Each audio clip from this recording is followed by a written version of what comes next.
she messaged me, right? And she goes, "Oh my God, are you the real EDP?"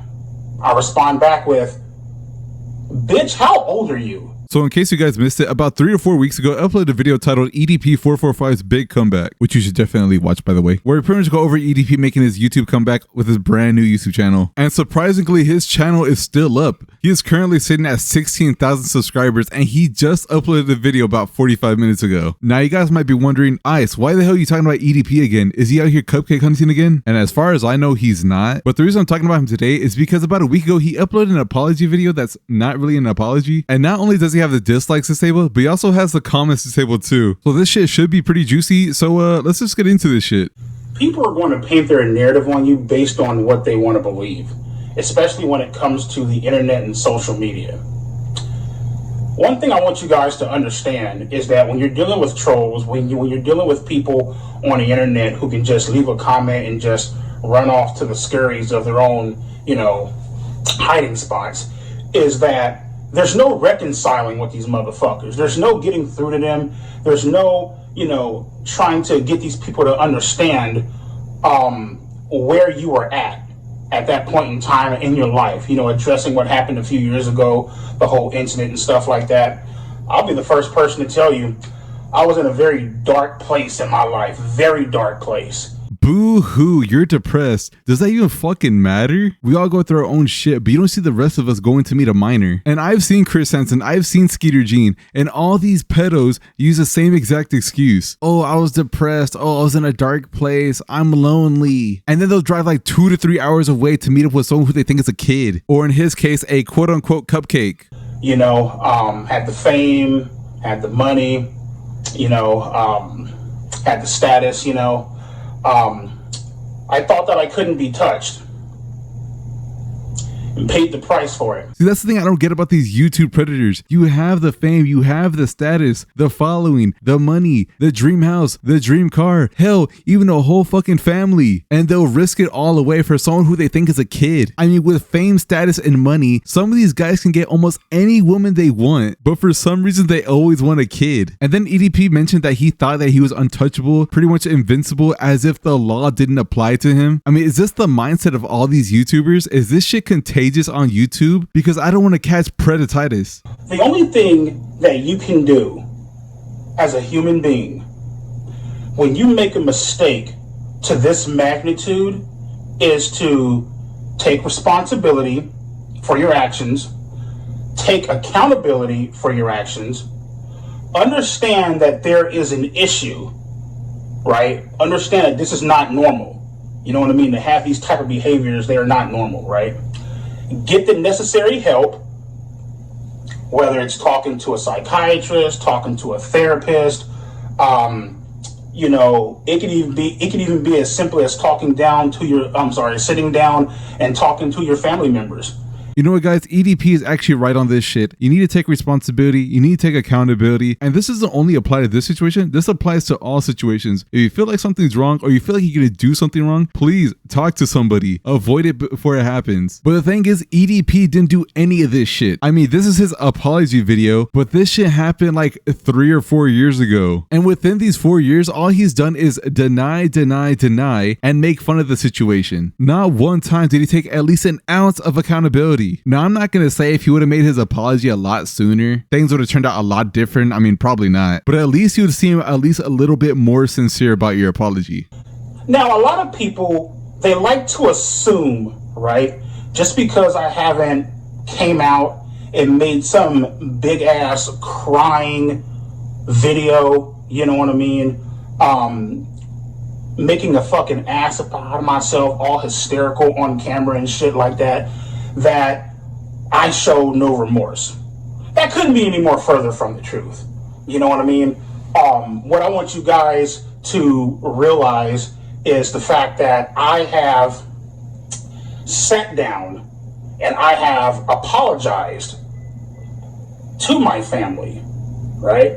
I've apologized to my diehard friends. And when I say diehard friends, I mean my friends who I'll openly admit I forgot about because I was surrounded by so many clout chasing motherfucking people who only really cared about me based on my internet and social media status. You feel me? You know, it's cool that you apologize to your friends and family in private, but if your problem is the trolls online, then you have to make an apology online. Given the trolls will never go away, but by you not apologizing for anything and constantly denying the situation and then making fun of it, you are just making shit worse for yourself. You're adding fuel to the fire. And you made it so bad for yourself to the point where no matter what the fuck you do, it won't mean shit. There is no fixing the situation. There is no going back. And I'd like to point out how you say you didn't want to make an apology video because you didn't want to make yourself look like an ass. Motherfucker, you made yourself look like an ass a long ass time ago when your fat ass went looking for a quote unquote cupcake. But since you made yourself look like an ass for a bad reason, how about you make yourself look like an ass for a good reason? Now, as far as fucking weirdos hitting me up on Instagram, I'm gonna show you guys some bullshit. I'm gonna tell y'all some bullshit. So there are literally 13, 14, 15, 16, 17-year-olds, DMing me, hitting me up on Instagram, and they'll fucking type this message and they'll be all like, "Oh my God, are you the real EDP?" And the moment I respond with, "Yes, I am," what they'll do, right?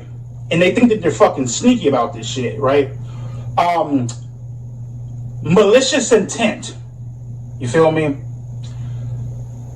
I made a video a long time ago, and it was a video where I talked about, obviously adults should be held accountable, and they should be, they should get in trouble for messaging minors and engaging in those type of conversations in that particular way, right? I also feel minors should get in trouble for messaging adults, you feel me, having a very malicious intent behind their messages. You feel me? Now, I might get blasted for this, but to an extent, I kind of understand where he's coming from. Now, hear me out. If you get a message from a 12-year-old girl, then all the blame goes on the adult. You can definitely tell the difference between a 12-year-old girl and an 18-year-old girl. But if the girl's like 16 or 17 and she's claiming to be like 20 years old and y'all been talking for a couple of months and she eventually hits you with the, "Hey, I'm actually a minor," then yeah, I think she needs to get in trouble, at least by her parents. And you need to cut off contact immediately. I mean, honestly, I would avoid any type of dating app or any type of online dating. I mean, I remember when I was in high school, and given these are underage girls, they had Tinder accounts. Now, I don't know if they actually went on dates with anybody, but just knowing how easy these minors can set up a Tinder account just makes me want to avoid it at all costs because I don't want to get caught up in something that I don't want to be in. And this is what I mean. This one chick, she messaged me, right? And she goes, "Oh my God, are you the real EDP?" I respond back with, "Bitch, how old are you? And who the fuck sent you?" Right?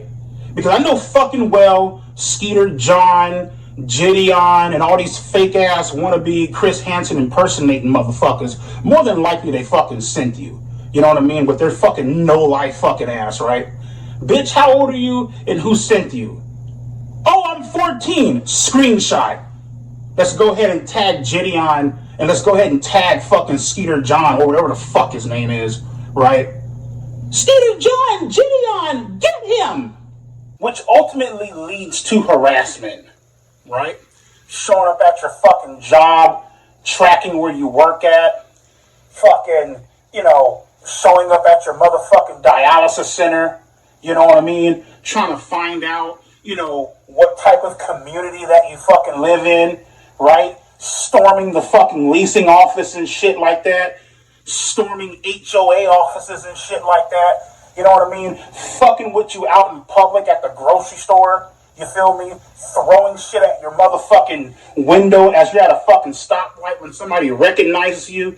Bro, what did you really expect? I mean, you practically got off scot-free. I mean, let's be honest, you should be in jail right now with those prisoners eating your cupcake. And I'm not saying it's okay to go harass EDP if you see him, but what I am saying is you shouldn't be upset about something that is expected. You did something horribly wrong, and now you have to suffer the consequences for your actions. But guys, I think that's gonna be it for the video. In conclusion, don't go chasing cupcakes. But anyways, like I said, that's gonna be it for the video. So if you guys enjoyed the video, go ahead and leave a like, leave a comment, tell me what you think about this shit. Do you accept EDP's apology? If so, let me know. But subscribe if you choose to do so, and have a good one.